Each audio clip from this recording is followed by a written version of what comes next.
ఓం విఘ్నేశ్వరాయ నమః. శ్రీమద్ భాగవతము 42వ అధ్యాయము. భరతుడు ఈసారి అంగీరసుడనే ఒక బ్రహ్మజ్ఞాని కడుపున పుట్టాడు. ఆయన పుట్టి కొంతకాలం అయింది. ఆయనకు ఉపనయనం చేశారు. తరువాత ఆయనకు మనసులో ఒక భావన ఉండిపోయింది. అప్పుడు పులహాశ్రమానికి వెళ్ళాను. లేడి మీద భ్రాంతి పెట్టుకొని లేడినయ్యాను.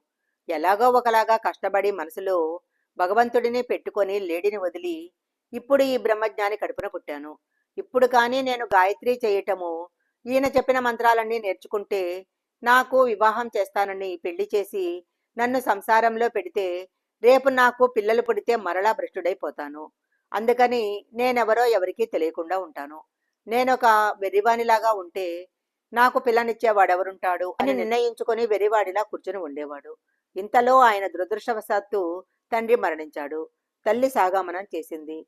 సవతి బిడ్డలైన అన్నదమ్ములు వీడికేమి వచ్చు, వీడికి శాస్త్రం ఏంటి, వీడిని గొడ్లశాల దగ్గర కూర్చోబెట్టండి అని పొలానికి పంపించారు.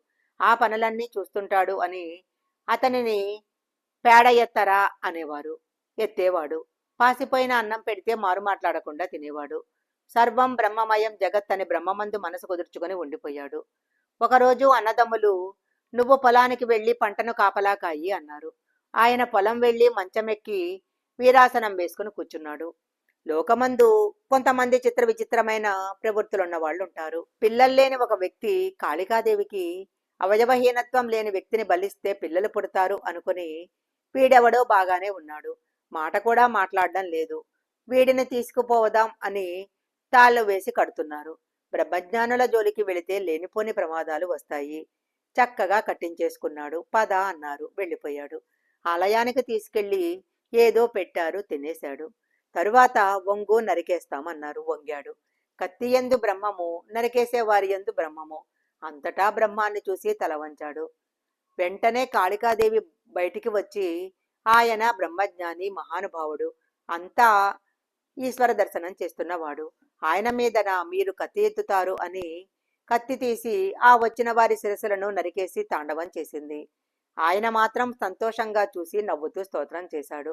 బ్రహ్మమే అనుకొని ఒక నమస్కారం పెట్టుకొని మరలా తిరిగి వచ్చేస్తున్నాడు.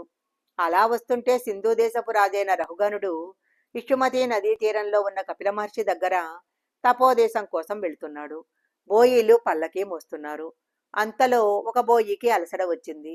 వాడిని అక్కడ వదిలేశారు. నాలుగో బోయి కోసం చూస్తుంటే ఈయన కనపడ్డాడు. మంచి దృఢకాయుడై ఉన్నాడు. ఈయనను తీసుకురండి, పల్లకీ మోస్తాడు అన్నారు.